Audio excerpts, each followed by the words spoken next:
Well, I mean, I've been a Venom fan since since the '80s, you know, Since and before your beard. yeah, and and it's funny, you know, I'll be turning 51 in May, and it's like, Tony, you guys are like family to me because I grew up to you all, Yeah. even when you went from Primeval, when you came in, took the place of Kronos, and I didn't know how to react to it, and I was like, hey, you know what? This is pretty damn good, you know, and I kept it like that. I mean, it was just like nothing skipped a beat. The only thing that I do have a problem with, and that was with my ex, she burnt me out on Mega Millennia. Oh, megalomania. Yeah. Yeah, man, she played that song every day, like Oh 10, shit. 20 times. I get in the car, it was on. I'm like, can we play something else? And she's like, no, this is my song. Bless I'm like, her. you know, if I ever meet Tony, I'm telling Tony, man, you ruined that song for me, I'm so man. sorry. I'm so sorry. Uh, but but you know what I do appreciate about Venom Inc. Your ability when, especially when you did Curse. Do you remember that? Yeah. Yeah. I mean, it showed the musicianship that you guys were because you went with that exotic sound, Yeah. and I was really impressed with that. And that, Tony, is when I started experimenting on guitar. It was from that song, and Oh, I really? never got to never got to tell Jeff this, but it was between that one, Channeling of the Priest, the Calm Before the Storm album. Yeah. Those two really taught me a lot about counterpointing, harmonies, Yeah. and I was just like, you guys are top-notch musicians, and to have Marc join, you know, and it's, you Yeah. know, honestly, like I said, you guys are just family. I mean, it doesn't matter where you go, what name you go under, they're all, your fan base just seems to follow. Yeah. You know, Because that's exactly it. I always look at it as the some people didn't give that period of the music any airtime, didn't listen to it, criticized it, but didn't listen to it because they couldn't because it's not the original. Well, there's lots of catalog in Venom, and it's all one big family. Anton, Mike, Jim, Abaddon, of course. There's the three, including Clive, the original singer. So you know, there's a I big. never could find anything with Clyde, man. I've looked, and it's like, Have you heard the original demos? Angel Dust is on Red Light Fever and stuff. no, I have not. Oh, well, I'm gonna get you the link and play it. And when you hear those, remember that Conrad's only playing bass, and that voice is Clive's. And then when you listen to Welcome to Hell, you'll see where it came from. Oh, I know Kronos mimicked him because we talked about that in the previous interview way back Yeah, when. and only And because I think Conrad wasn't a singer. I mean, he'll say that he wasn't a singer. I mean, he played guitar. He didn't even play bass, but there was an opportunity, so he started to play the bass. And Steve Thompson had a bass. There's an old SG, which was from the band Free. He gave that to Conrad to use, and then said, "Oh, you can keep it if you want, or you might charge him like 50 quid or something to get the bass."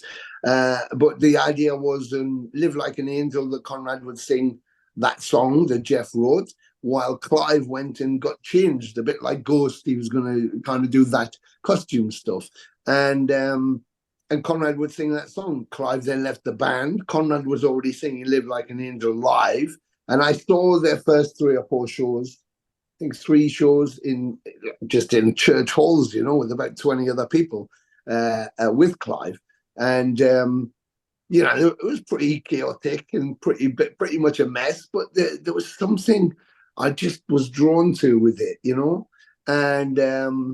and yeah, and so when Clive left, then that's what I guess was for Conrad to sing. But Conrad, like I say, wasn't a singer, so he had heard and played with Clive and heard how Clive approached it, so he kind of just adopted that as a style he could do, and the song sounded the same, and that was it. It was born. So it wasn't like he stole anything. It was just he didn't know what to do. So he used Clive as an example, and that's what it became.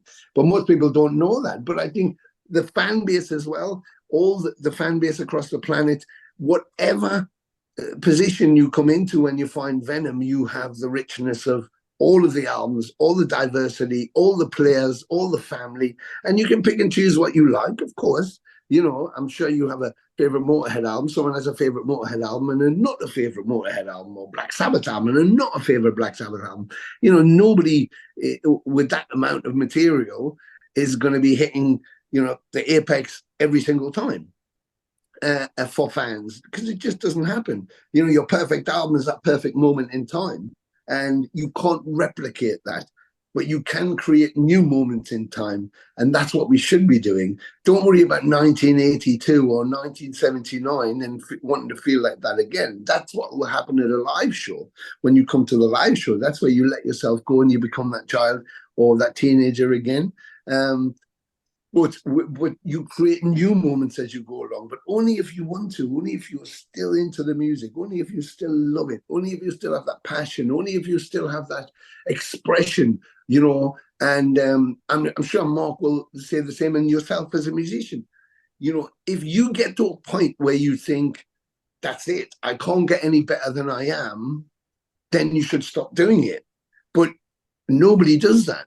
All the best players don't do that. Why is that? Because you never can stop digging the hole. There is no bottom to it. It goes on forever. You never learn everything. There's always something new and exciting to discover. So keep digging. Just keep digging and get there. And if you go, well, I never really listened to those albums, go and fucking listen to them. Put some headphones on and listen to them. You might find that you like some of it, or you like a bit of it, or you don't like any of it. But there you go. You know, you can ride a horse, but you can also get off it when you want. You know, you don't have to ride it every day. Hey, Tony, I was going to ask you, this goes for both of you. Okay.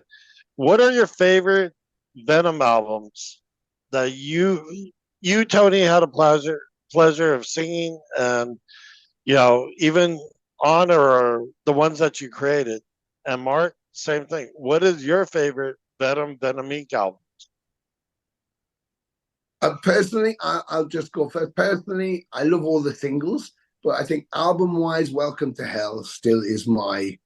I mean, black metal, of course, is amazing, but I think Welcome to Hell is, if I had to go to a desert island, I had to take one with me, it would be Welcome to Hell, because that was the moment that I heard nothing but chaos from people that didn't know what they were doing, but it's glorious chaos. It's perfectly, sublimely chaotic, and I love that. There was no rules. There's no rules on the album. It's like it's not in time. Who cares? It's not in. They did something crazy on that album. It was just feels, and you feel the atmosphere of three young guys in there just going and that's beautiful. Yeah, you know, that's a moment in time that you'll never capture again. And I think from Venom Inc., I love the new album. There's Only Black. Arvey is a bit of a favorite. But yeah, I love There's Only Black. I love Tell to the Holy, Crucified, which we did with Empire, which Marc's on. There's Only Black, obviously, because it's our new album and I'm excited about it. And yeah, Welcome to Hell. That's mine. Marc? What about you, Marc? Oh, it's a tough one for me when it comes to the Venom albums, because I think there's such a big catalogue of so many different sort of sounds. Yeah, it's never the same. It's never the same, is it? That's what people love about Venom. Yeah. Yeah, and I think it's kind of the same with Venom Inc. You know, it's like There's Only Black compared to Harvey is two different albums that have similarities, but they're two different albums altogether. I think it's really hard. I mean, I could name songs that I really like compared to you know, instead of comparing albums. Because for me, it's like, you know, if you listen to Black Sabbath, it's like a lot of people don't like Technical Ecstasy. I love that album. But it's like loads of people go to kind of Black Sabbath or Volume 4 or things like that, you know. So it's because there's such a range of different albums with different sounds. and I love that experimentation. Um, oh,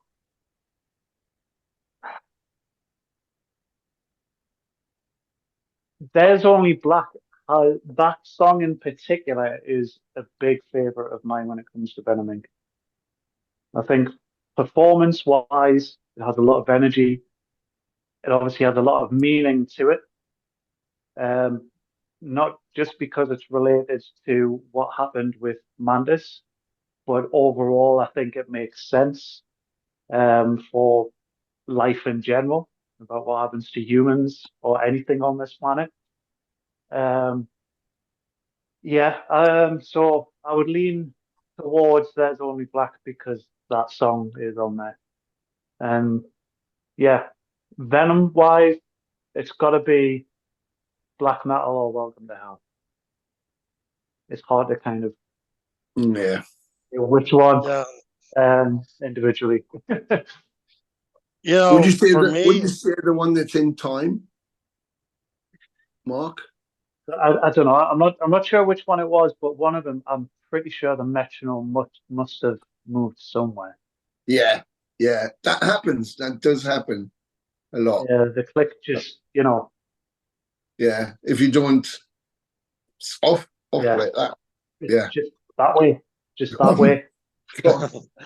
Doesn't go I that mean, way. No. for me, Venom was Welcome to Hell and the black metal and Calm Before the Storm. Those were Yeah. my favorite. Yeah. And with you, Tony, it was Primeval and Temple of the Ice. Yeah. And well, There's Only Wasteland. Black. Yeah. Just everything from there. Just on There's Only Black is just not one song let me down. It was just like, holy shit, this album. I mean, you guys stepped up your game. Yeah. Well, like Mark says, it's very, very different. It was very different in approach to Arvia. But I think that was again an organic decision rather than a purposeful decision. I think that what happened to Jeff made us realize where we were in our life and how fleeting it is, and that we have, as Gordon, one of our dearest, oldest friends who used to be the drum tech for Venom, always says, there's less ahead of you than there is behind you now. And that made us realize that. So I wanted the album to feel that it was vital, that it was frantic, that there was like a speed element. There's more speed stuff on this one, but I wanted to feel that kind of, it's rushing past you. So make sure that every moment you're in has a meaning, because before you know it, you'll be at the end of the bus run, and then what? So there's a whole feeling of it fleeting away from you, and that was the impetus. So I hope that connected with people, that sense of travel through your existence, and not knowing what's going to happen. I know with me, because just like Jeff, I died a year ago. Yeah. That's when I started the podcast recovering, because it took me 7 months. But, me and Jeff experienced something that most people wouldn't understand. And I guess the whole album, when I heard it and when I did the first interview, the written interview with you, was like, I told you, well, for me, it was the opposite. And like you said, for each person, it's different. Yes, that's it. You died, Jeff died, and you both experienced something different. And that's the whole point of the black hole and the energy circle, or whatever you want to call it, on the front. We're not saying that definitively there's only black, but if all the lights go out, what do you see? Nothing. So in order to find if there's what's beyond the black, you have to experience it.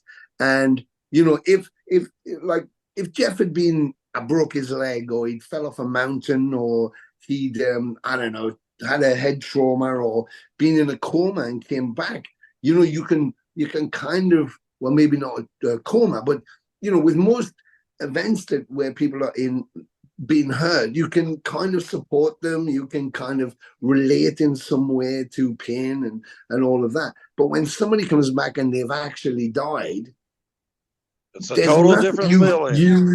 There's nothing you can say unless you've done it. There's nothing you can say, nothing, because you've got. Me and Jeff are brothers on that one, because I mean, it's an experience that, I try to make people understand, and there's no words to describe it, really. Yeah, you can't. You can't. It's like they ask me, and I'm like, if I told you, you wouldn't believe me anyway.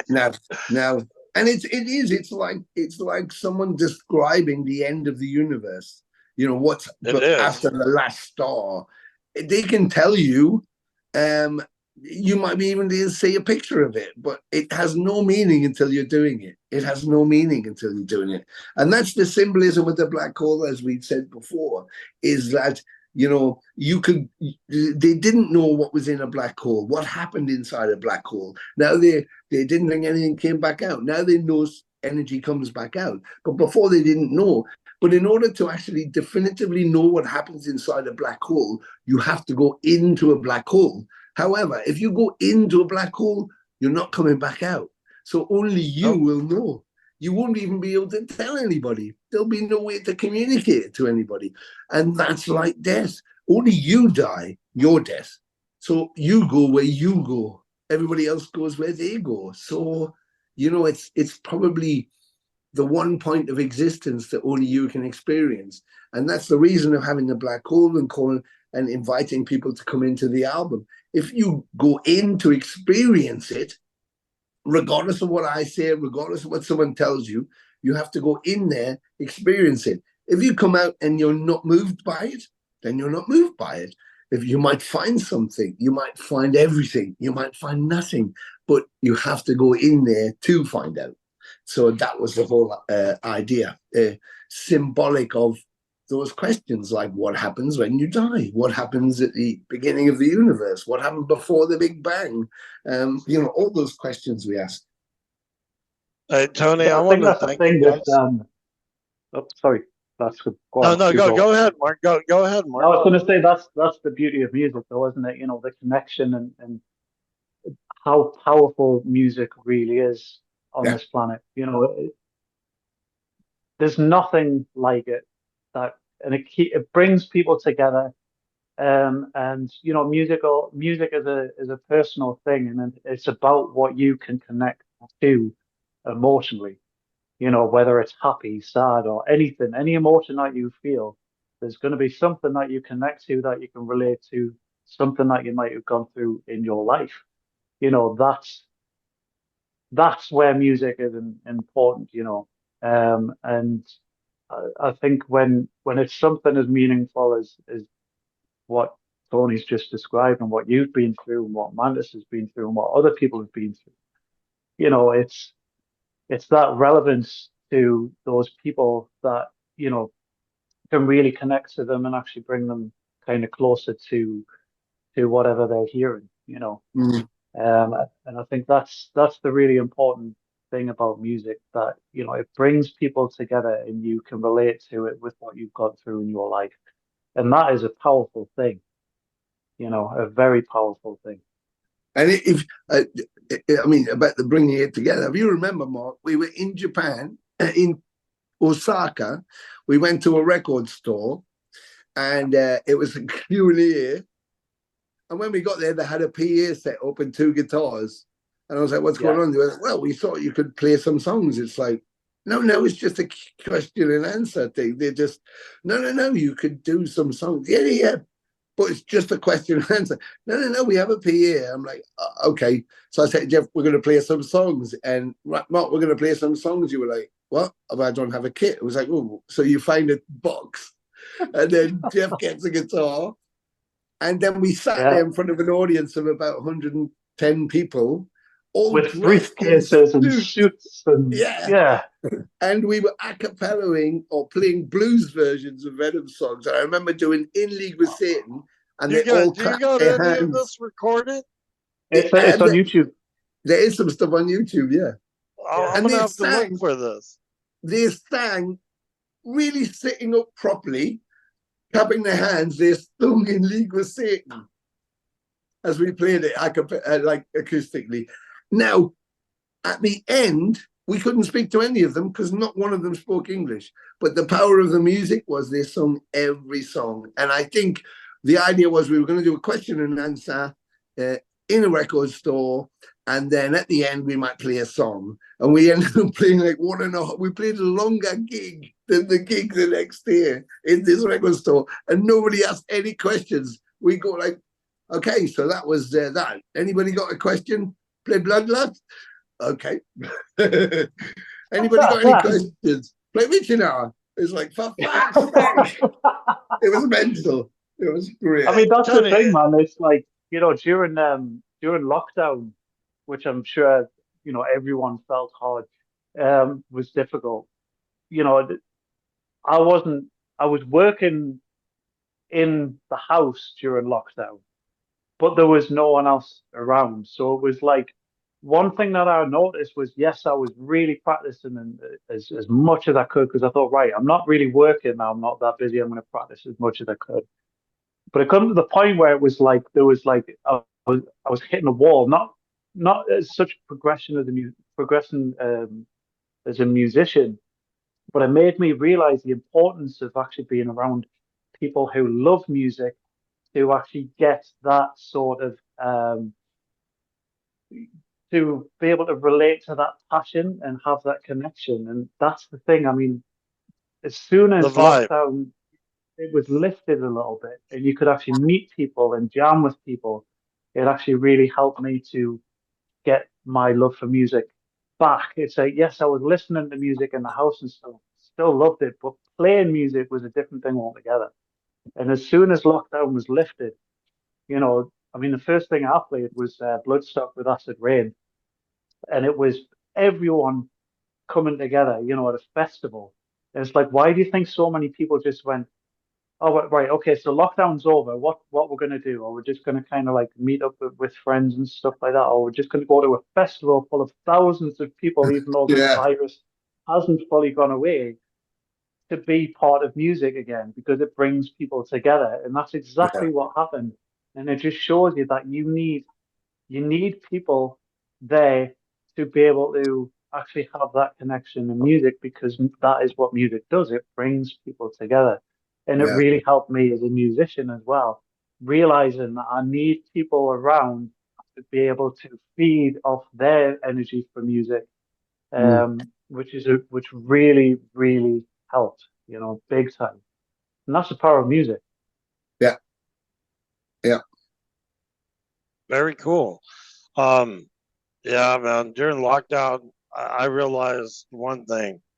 Without the right people, it just doesn't work. And if it's you, I mean, you can only do so much practicing and it's still not there. I mean, how did you cope with everything, Tony? I mean, during the lockdown? Well, you know, we work remotely most of the time. I mean, we don't go into rehearsal rooms. We use, you know, the internet to file share, and we rehearse. And a lot of people are like, yeah, you know, because Abaddon struggled with that because he says it's not organic enough. And I said, yeah, but if you're playing to what I'm playing, it doesn't matter if I'm standing in front of you or not, does it? You know, you still just listening to the music and performing. And it's still the same as recording. Yeah. So I, you know, and we would come together for a festival show and just be ready. We all knew our parts, and we'd, you know, of course, the energy then created something else, like Marc was describing. But yeah, and I think in lockdown it was. I did a lot of projects. I posted something the other day. I did a Metallica thing, and I did a No Razor, a death metal vocal, and tons of narration for albums and stuff. And yeah, I just kind of all of those projects I couldn't do because I didn't have the time meant that I could have the time, so I could say yes to doing things that I didn't have the time to do because of the studio time. So being at home and having the studio equipment, I could just do all of those things. So I challenged myself. I mean, I remember doing No Razor out of Colombia, but they're based in America, and they'd done a death metal album, did this single called Sailing Rot, asked me if I'd put a vocal on. And when I was in Colombia, in Medellin, I went down to the studio and put that on. But it's all death metal, and I'd never done a death metal vocal, so I recorded it as a death metal vocal. And I gotta hear that one. When people heard it, they were going, "I can't hear you. What are you in the background?" I'm going, "No, that's me." They're like, "But it's like death metal." I was going, "Yeah," and they were going, "Well, why didn't you do it as you?" And I said, "Because it's kind of death metal song, and I'd never done a death metal vocal, so I kind of used it to see if I could do it." So I think I just embraced all those opportunities to do things, and of course we were writing the album, so I had all of that time. Again, you're between work, teaching, being on the road, production management, or whatever, and shows, you just don't have a lot of free time. So you have to kind of work in the gaps. But the lockdown meant that you had all the time in the world. So I just used it the best as I could. So I never got bored. I mean, it wasn't the most ideal thing, but it did mean that when I went out to drive somewhere, it took 5 minutes instead of 20 minutes, or it took an hour instead of 5 hours. So I kind of like that bit, But yeah, I just used it creatively to do things I'd never done before. But I do concur. Well, I think that was one of the things, though, Tony, wasn't it? I mean, for me personally, it was like I needed to have some sort of extra creativity. Yeah. And you asked me to be part of the Sabatonero album, Yes. which really, Yes. and what was really strange about that, again, talking about the natural kind of things come together, was that during lockdown, I actually really was determined and thought I had enough time to, well, I did have enough time to teach myself how to record drums. Yeah. So I actually learned how to kind of mix a little bit and whatnot, and mic up my own drum kit so I could record my own drums, as it was something I always wanted to do. And then out of the blue, Tony messages and asking, can you record your drums? And that's kind of how that happened. Yeah. And that really helped my creativity to stop me feeling like I was just kind of hitting a brick wall. And obviously, I'm that human communication with other musicians through music, as well as, discussing, what we could actually do with the song that we performed. It was War Pigs for me was really, really helpful. So, that was one of the great things that came from lockdown. Yeah. Yeah. Marc, I was going to ask you a question. Do you do any type of stretching before you get on the drums to perform? I do a little bit of stretching. Yeah. I do. Depends. Sometimes I do warm ups, like I'll just kind of practice on people's heads or things like that, in sticks now. But like on cushions or anything that's kind of playable. But sometimes I like to kind of go fresh, but I do stretch. I think that's really important. Like I have to stretch because otherwise I'll just injure myself. What about you, Tony?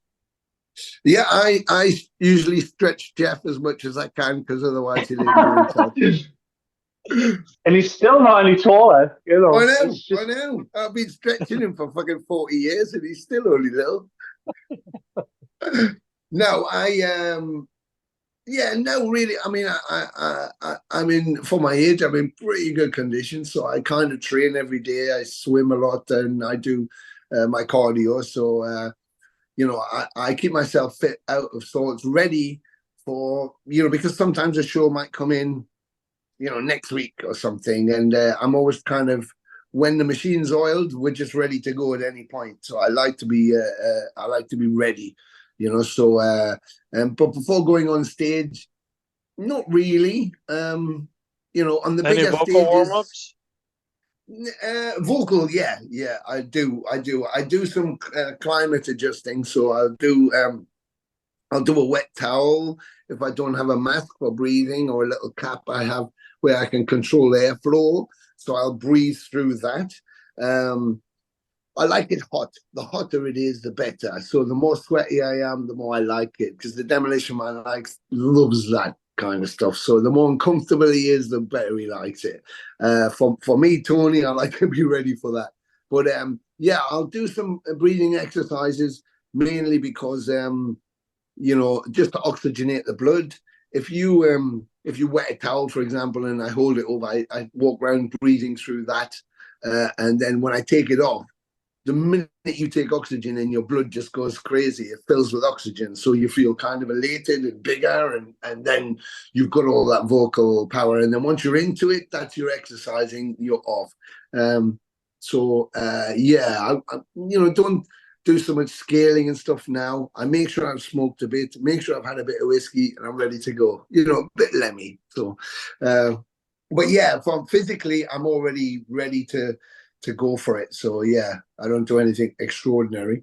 Stretch Jeff a little bit. I think he kind of, yeah, he doesn't do much either. Yeah, Jeff just plays. Yeah, he just plays. Yeah. And once he starts to play, I think it just comes alive. It's like someone's like one of those little ever ready battery rabbits. You just, as soon as he starts to play, it's like someone's turned him on. He's like, beep, beep, beep, beep. He's like that. And then afterwards, he wants to put it away and not talk to anybody again. But it's the music that makes it happen. I think it's important for Marc to stretch, of course, because he's doing all this crazy things. Yeah. I don't know how. I mean, I would watch Jeremy too. Even Abaddon, as difficult as it was for him, but I watch these people play, and you can say, oh, this guy's good, that guy's not good, or this is this and this, but I wouldn't be doing it myself, because I just watch them and think how you can sit there like driving that machine physically for like an hour and a half. But my hat goes off to all of them. Yeah, because that's hard work. That's hard work. Well, I mean, think about it. Can you imagine if Marc was a singer like like Dan Bieler from or yeah. How much breathing control are you gonna need for belting out vocals and wailing on the drums, man? Yeah.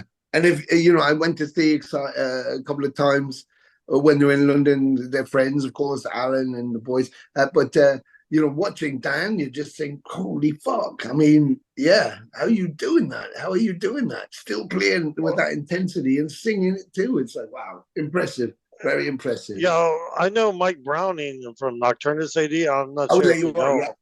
Yeah. I mean, look at him doing death metal vocals and playing like that. I was like, dude, I mean, it's like, how the hell do you guys do it? Yeah, so cool. Because I couldn't play. I tried messing around on the drums, man. I'll stick to guitar and bass. yeah. I mean, singing and drumming at the same time. For me personally, it takes a bit of practice, but I know some people can just get it like that. It's crazy, but it is very difficult because it's the extreme independence between what you're playing on the kit and vocally, because it's an instrument. Your voice is an instrument, so it's like you're playing two instruments at the same time. Yeah, fucking hell. Yeah. So it's not easy, not an easy thing. Yeah. Like remember that time I was playing the bagpipes and the harmonica at the same time? Is it like that? Exactly like that bit, yes. Yeah. Difficult.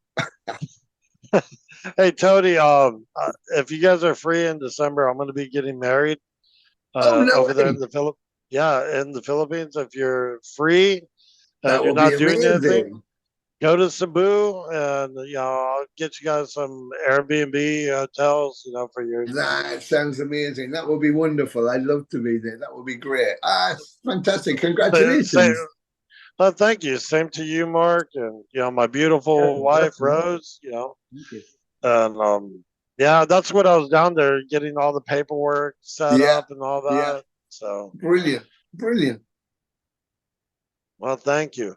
Anyway, look, I don't know if you knew this, Tony, but I'm at work right now, and I've been sitting here for like 4 hours.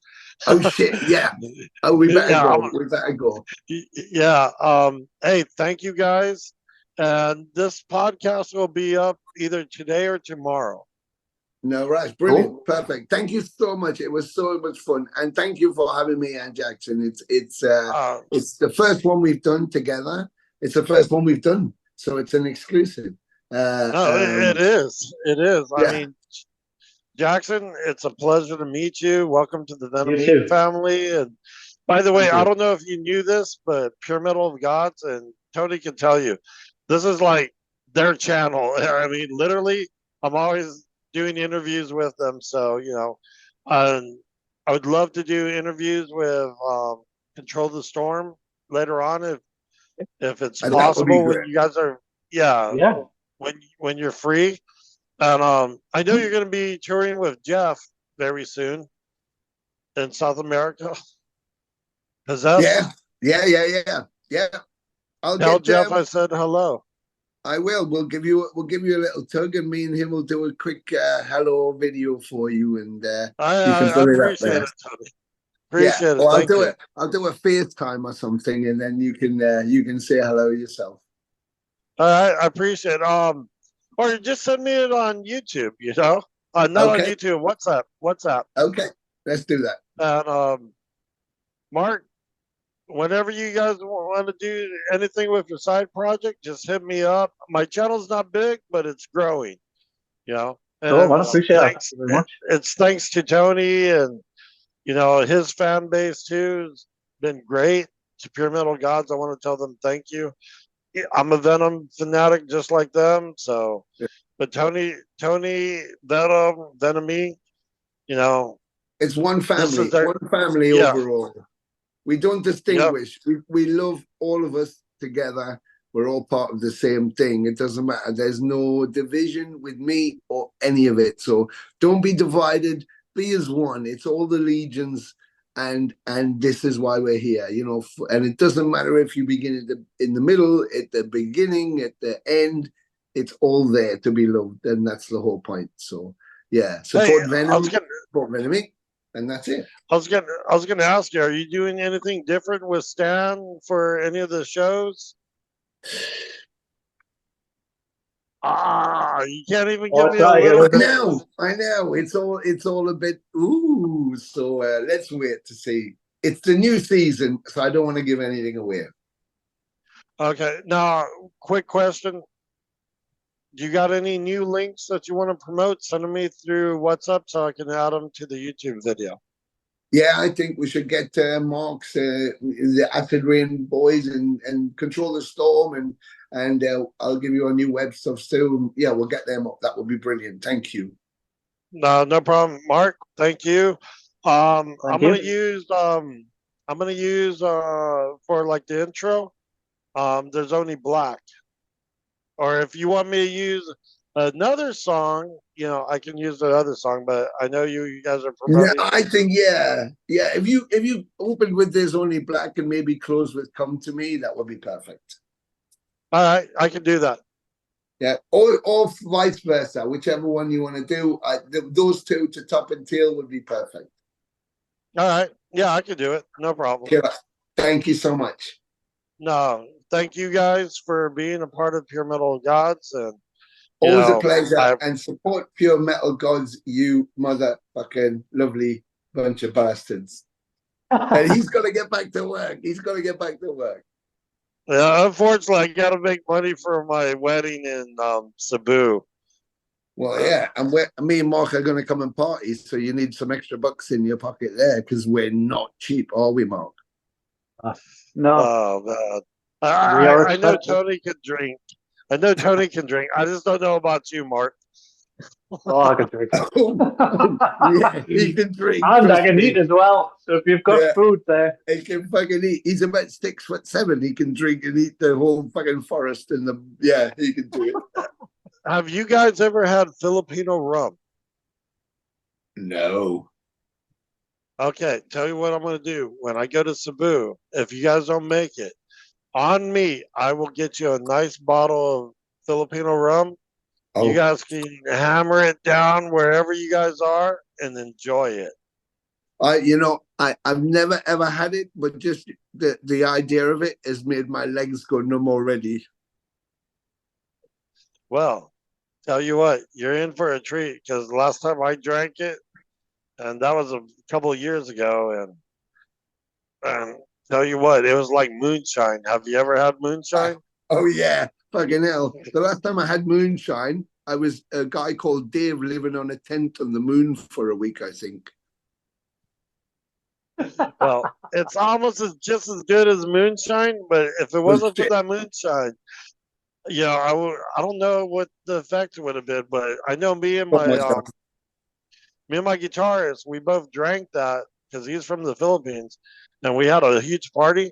Everyone was puking everywhere because they couldn't handle it.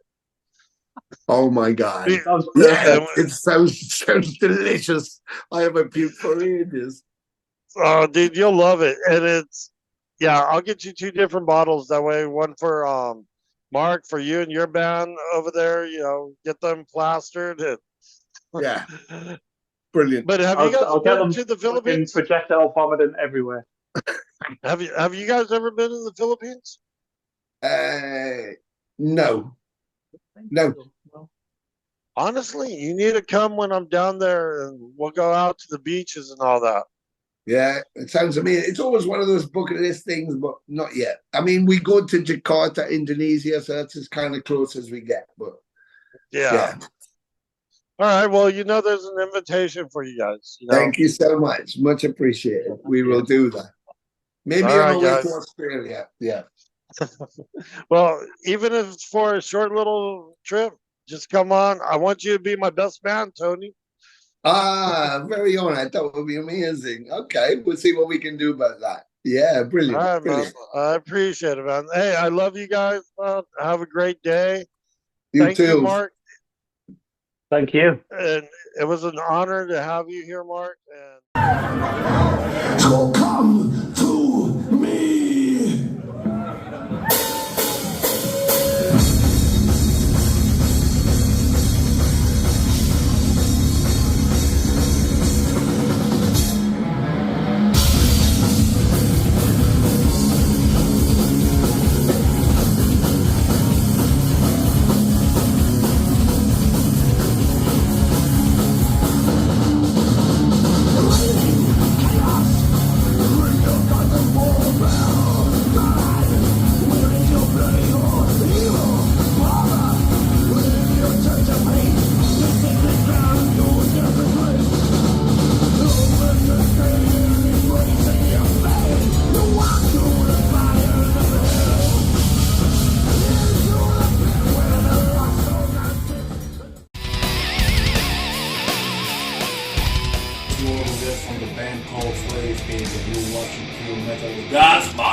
Hi there, this is Anna from Imaginator Band and you're watching Pure Metal of Gods magazine on YouTube.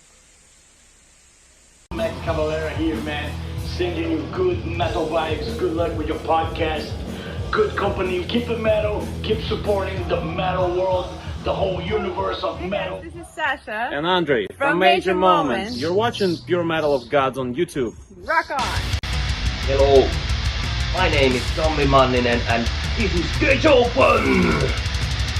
And you are listening and watching Pure Metal of Gods magazine on YouTube. Let's rock! Hi guys, this is Demon's Prophecy and you're listening to your Pure Metal of Gods on Fuck yeah! This is Matt Miller. And this is Jordan Kelso. And you're watching Pure Metal of the Gods magazine on YouTube. Hey, this is Jeff Becerra for that, and you're watching Pure Metal of the Gods. Stay blessed, stay possessed.